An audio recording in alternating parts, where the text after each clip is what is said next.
नमस्कार किसान भाइयों, स्वागत है हमारे YouTube चैनल पर।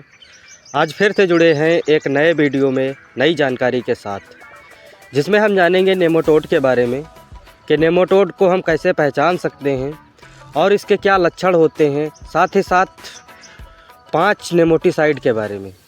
तो चलिए वीडियो को स्टार्ट कर लेते हैं। इससे पहले अगर आप हमारे चैनल पर नए हैं तो चैनल को लाइक कर दीजिए, शेयर कर दीजिए और सब्सक्राइब कर लीजिए। तो चलिए हम सबसे पहले बात करते हैं नेमाटोड को कैसे पहचानें। तो नेमाटोड मतलब सूत्रकृमि यानी जड़ गांठ, जड़ों में गांठों का बनना नेमाटोड कहलाता है या नेमाटोड होता है।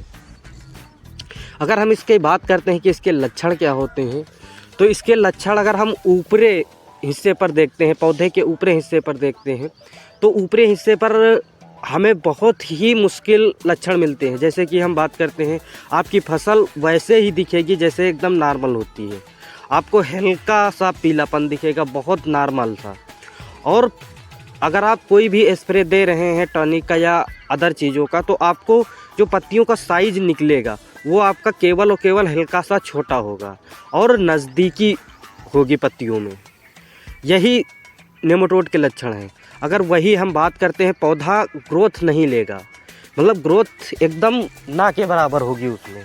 अगर वही विकास डेवलपमेंट की बात करते हैं तो पौधा ग्रोथ बहुत ही कम करेगा। साथ ही साथ अगर हम बात करते हैं तो इसे पहचानेंगे कैसे, तो जब कभी आपको ऐसा लगे कि हमारी फसल में कोई दिक्कत है, तो सबसे पहले आप अपनी फसल के एक पौधे को खोद लीजिए, आप उसके बाद आप अपनी जड़ों को चेक कीजिए। तो जो पहचानने का सटीक तरीका है वो अपने पौधे की जड़ों को ध्यान से देखिए, कहीं उन जड़ों में आपको हल्के हल्की गांठें तो नहीं दिख रही हैं। क्योंकि जब अटैक शुरू होता है तो ऐसे लक्षण बहुत ही कम मिलते हैं, पर जब अटैक खूब बहुत ज़्यादा हो जाता है तब आपकी जड़ों का मोटापन देखोगे आप, कहीं कहीं मोटे कहीं पतली हो जाएंगी, यानी गांठों टाइप में गांठें बन जाएंगी आपके पौधे में, तो वो आपका नेमाटोड होता है। अगर वही हम नेमाटोड के बारे में बात करते हैं कि हम कैसे इसे हम दूर कर सकते हैं, तो हम आपको इस वीडियो में 2 तरीके बताएंगे। पहला, आप नेमाटोड आए ही ना का मतलब ये है कि हम पहले से ट्राइकोडर्मा डाल रखें या फिर अपने खेत में कुछ ऐसे बायो फर्टिलाइज़र डालें जिससे हमारी मिट्टी की उर्वरता बनी रहे। क्योंकि जब हमारी मिट्टी में वो सारे तत्व ख़त्म या कम हो जाते हैं जो इसको इनएक्टिव रखते हैं, क्योंकि ये ऑलरेडी मिट्टी में पहले से ही रहता है, नेमाटोड जो है वो हमारी मिट्टी में पहले से ही रहता है, पर कभी फसल पर अटैक करता है, कभी नहीं करता है। तो अपनी खेत की उर्वरता पहले से हमें बनाए रखनी होती है, जिससे नेमाटोड कंट्रोल में रहता है और पौधे को क्षति नहीं पहुंचाता है। पर जब क्षति पहुंचाने लगता है तो उससे पहले हम क्या कर सकते हैं, यानी बुआई के टाइम हम अपना जो है ट्राइकोडर्मा डाल लें, माइकोराइजा डाल लें। तो ये सब बायोफंगीसाइड होते हैं। ये जो बायोफंगीसाइड होते हैं ये नेमाटोड को कंट्रोल में रखते हैं, क्योंकि हमारी मिट्टी में 2 तरह के कीट हैं, एक लाभकारी एक हानिकारी। तो हानिकारक कीट जो हैं वो आप जानते हैं, जैसे कि मोटा मोटा जानते हैं, ये कैटरपिलर है, ये ग्रब है, ये दीमक है। वैसे ही कुछ हमारे माइक्रो कीट होते हैं जो हम नंगी आंखों से नहीं देख सकते, उनके बारे में बात करते हैं। तो जैसे नेमाटोड हमारा सबसे पहला हानिकारक जो होता है नेमाटोड, तो जब अटैक कर लेता है तब हमें क्या करना चाहिए, उसके लिए हम आपको 5 नेमाटीसाइड आपको बता रहे हैं। सबसे पहले बात करते हैं बायर के वेलेम्पराइन, जो आपका एक बहुत ही बेहतर नेमाटीसाइड है जो अधिक से अधिक किसान भाई प्रयोग करते हैं। वही अगर हम दूसरा बात करते हैं, दूसरा आपका अडामा का निमिट्स हो गया। अगर वही हम तीसरे की बात करते हैं तो तीसरा आपका डाउ का सॉलिब्रो हो गया।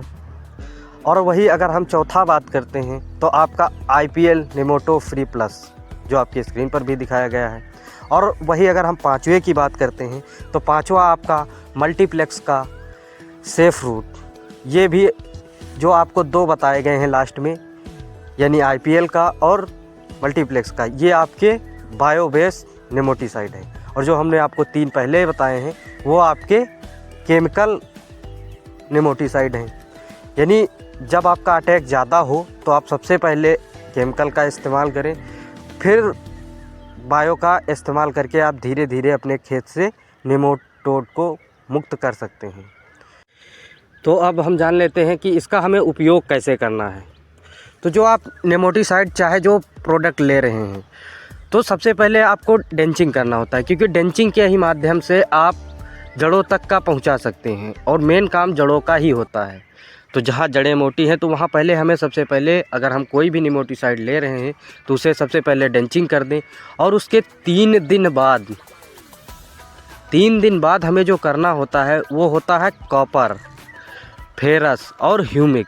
ये 3 का स्प्रे करना बहुत ही ज़रूरी होता है, क्योंकि नेमेटी को अगर हम काम करा रहे हैं नेमेटिसाइड को, तो काम कराने का तरीका यही है कि जैसे ही हम नेमेटिसाइड डालेंगे ये बहुत तेज़ काम करता है और 24 से 48 घंटे के बीच हमें रिजल्ट देने शुरू कर देता है।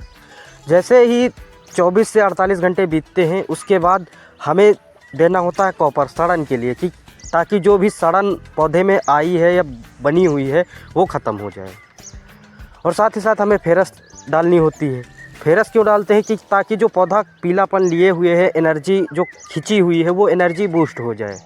और ह्यूमिक हमारी जड़ों के, नए जड़ों के विकास के लिए, क्योंकि ये जो जड़ें नेमेटोड के कारण ग्रस्त हुई हैं ये जड़ें सुधरने में काफ़ी टाइम लगेगा, तब तक कि हमारी फसल का समय भी जाएगा। इसलिए हमें ह्यूमिक का भी स्प्रे या डेंचिंग करना होता है, क्योंकि नई जड़ें निकल आएंगी तो पौधा हमारा उतनी तेज़ ग्रोथ ले लेगा।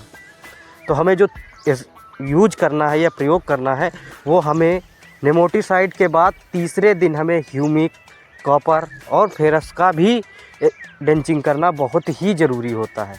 आपको ये तरीके से आप अगर कर रहे हैं तो आपको 100% नहीं 110% आपको रिजल्ट मिलेंगे। तो चलिए इसी के साथ हम अपना ये वीडियो समाप्त करते हैं और मिलते हैं नेक्स्ट वीडियो में। तब तक के लिए धन्यवाद।